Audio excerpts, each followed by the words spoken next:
Do you relate to any of these challenges? I have no problem challenging the opinions of other leaders, but I don't know how to be political while also getting my messages across. It is easier to influence in one-on-one meetings, but I struggle to influence when it comes to one-to-many, especially when dealing with senior executives. The leaders in my company recognize my high performance, but they do not see me as a business leader who is capable of making an impact and influence strategic decisions. But at the same time, you may also believe that your experience and knowledge of your domain can make a bigger impact. Yet, no one seems to take notice. Often you feel unheard and unrecognized because senior leaders in your organization does not value your ideas during strategic conversation. You also find certain people difficult to deal with during key business meetings. For example, those who are more outspoken than you. And you get frustrated that people dismiss what you are saying and they do not consider your recommendation when making decisions. What demotivates you most is that you only find out about these key decisions after they are being made, and you were not included in the decision-making process. I worked as former vice president of communication for Fortune 500 companies, and having participated in hundreds of management meetings and listened to the most strategic discussion by our leaders and managers, here is why you struggle to influence at work. Before we get started, I noticed that 82% of you who have watched this channel frequently did not subscribe. If you ever find the videos helpful, can you do me a favor and hit the subscribe button? Because it helps the channel more than you know, and the bigger the channel gets, the higher the value you will get. If you have watched a few of my videos, you understand that I will always start with the mindset, then we move to tactics. Reason number one is you let who you have been limit who you could be. Here are the familiar sentences I hear repeatedly from these leaders. I'm too honest. I'm too straightforward. I care too much. I'm authentic. Most of us have personal narratives about defining who we are. Consciously or unconsciously, we allow our own story and images of ourselves that we paint to guide us in the ever-changing situation. The thing is, stories can become outdated as we grow and stakeholders change. So sometimes you do need to upgrade these stories dramatically or even throw them out and start from scratch. I love this quote from Harvard psychologist Dr. Daniel Gilbert. Human beings are works in progress that mistakenly think they are finished. The person you are right now is as transient, as fleeting, and as temporary as all the people you have ever been. Yes, you do have to believe your story, but also embrace how it changes and upgrade over time, according to what you needed to do, and let your story serve you. Try out new stories about yourself and keep update them just like you do with your smartphones. Most people start their leadership identity with a clear sense of who they are, but this can be a perfect recipe for staying stuck in the past as well. The reason for that is you are being authentic to the current version of yourself that keeps you stuck. You are unable to influence and make a bigger impact. Instead, you want to be authentic to the future. Dr. Daniel Gilbert found that when people give themselves time to reflect on their former self, they realize they are not the exact same person they were 10 years ago. Not just 10 years, who you are today is different from who you were 1 year ago. And who you will be in 1 year or month will be different from who you are today. Your leadership identity can and should change each time as you move to a bigger forum, a higher position. It is the discomfort that stretches you through and evolve you to who you want to become. And here's another brilliant quote I absolutely love. Anyone who isn't embarrassed of who they were last year probably isn't learning enough. Now you might be asking me, what's wrong with being honest, being straightforward, and being authentic? Do I need to change that? Here comes my second point of why you struggle to influence. That is lack of emotional intelligence. When you make your point, if you do not think of the emotional intelligence side of things of your peers, your stakeholders, you may misjudge how they will react to your proposal and what you are recommending. This is not just about how much you know, it's about how much you care. Even if you are the most result-driven leader, it will not get you far if your behavior and your communication harm your relationships. Your intelligence alone does not decide your ability to influence. It is your mindset, your behavior, your empathy, your communication skills that are crucial for influencing others and advancing your career. When you do not understand how other people feel and their perspectives, it makes your job super difficult to influence their decisions, gain any buy-in or any trust. Reason number 3 is lack of commercial awareness. Your expertise and your data may be extremely valuable and accurate. However, it is also important to develop sufficient commercial awareness so that you can present your ideas in a business-relevant context. Here's a mistake I often see finance leaders make.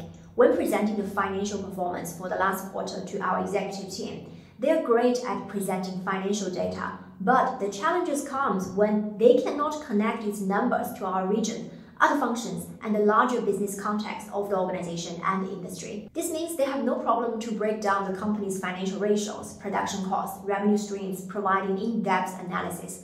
However, when we ask about the increase in research and development expense, the finance head refers back to specific projects and costs, but he or she fails to relate them to evolving industry landscape and fail to connect the dots. Now, coming from automotive and transportation industry, I will continue with examples in this context. A finance director with stronger commercial awareness would have tied this R&D increase to industry shift, such as the push for electric vehicles, advancement in autonomous driving, or digitalization for our competitors. As a result, they lose their audience during their presentation, and this places a limit in their ability to influence others. The next reason is that many leaders often have difficulty explaining complex ideas and data in a simple and easy-to-digest manner. Now, let's look at an example of a supply chain director when presenting data related to the company's supply chain performance. Her data includes details about procurement cost, lead time, inventory turnover, logistic efficiency, nearly 100 slides. She did everything but did not translate this complexity into a clear and straightforward message for the executives. Take procurement cost as an example. She goes into detailed breakdowns of various cost components, supplier negotiation, global market trends, without providing a concise overview of the cost-saving initiatives or the impact on the company's overall financial health. When presenting data on inventory turnover, this supply chain director used complex supply chain terminology that leaves everyone puzzled. She fails to translate the importance of efficient inventory management into tangible benefits, such as reduce the holding cost, improved cash flow, and increased responsiveness to market demand. So why is this a struggle, and why does it happen so often? This happens because the person presenting often has deep technical knowledge in their own field. This leads them to unnecessary details that can be overwhelming for those who without similar background. What's more is even that they believe including a great amount of detail in the presentation will result in a better understanding. I always say this, that your audience does not need the same amount of information as you do to get your point. They tend to forget the person who is listening is not familiar with the supply chain terminologies and concepts. Reason number 5 is underdeveloped relationship. This often happens among leaders who have more of a remote relationship with their stakeholders. For example, if you work in finance, legal, or in global headquarters, who are a bit far away from the front line. As you know, it takes more time, effort, and skill to be simple. It is easier to be complicated and long. Like Mark Twain said, I didn't have time to write a short letter, so I wrote a long one instead. They tend to be less emotionally engaging than teams in other business functions and regions. This creates an invisible barrier of gaining the buy-in. Many leaders in these functions fail to build relationships with key stakeholders outside of emails, reports, and virtual meetings. This leaves them feeling disconnected from the business, and they cannot properly understand the biggest challenges their audience are facing. Now, for those who think numbers speak volume, I want to tell you, numbers alone do not influence opinions and persuade people. Success at the top is not about what you know or who you know, it's about who knows you. What you need is to develop relationships with the other influential leaders and key decision makers. They are your allies and your sponsors.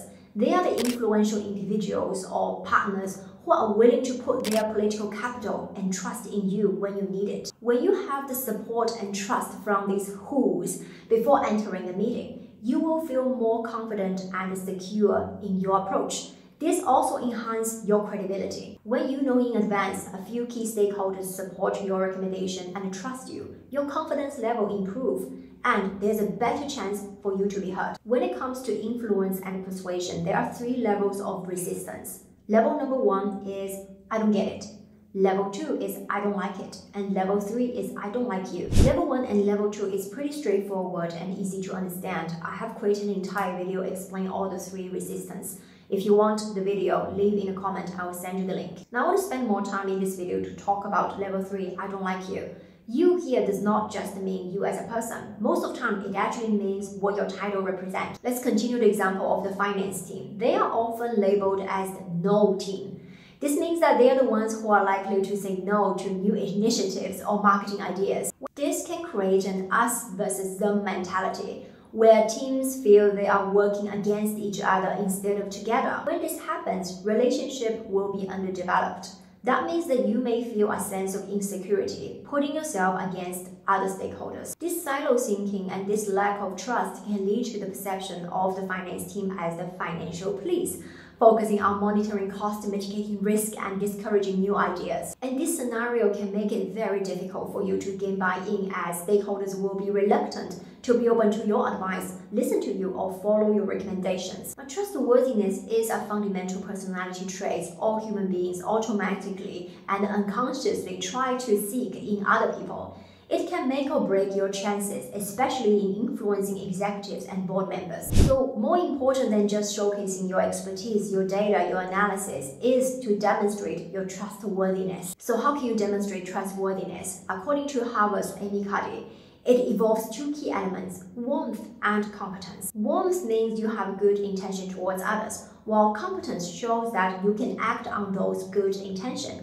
A leader who is both warm and competent becomes a valuable ally. The next reason you struggle to get buy-in is you overachieve and being the best or going above and beyond. After making this mistake myself, I can tell you, being the best does not get you the buy-in. Neither does it guarantee career advancement.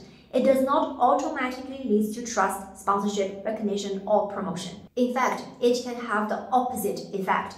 There's a difference between doing a great job and overachieving. Now let me tell you, this is not always the case. In fact, it can make others feel intimidated or resentful, leading to jealousy and dislike. We have been conditioned to believe that being the best or going above and beyond adds extra value to your organization and will result in extra recognition. So what do I mean? What are the behaviors?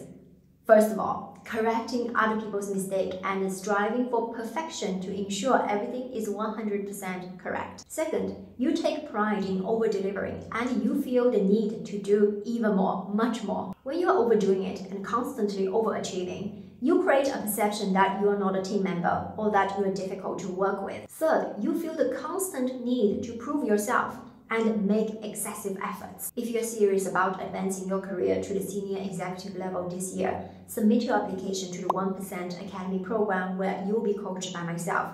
Not only that, you will also network with other like-minded leaders with international backgrounds.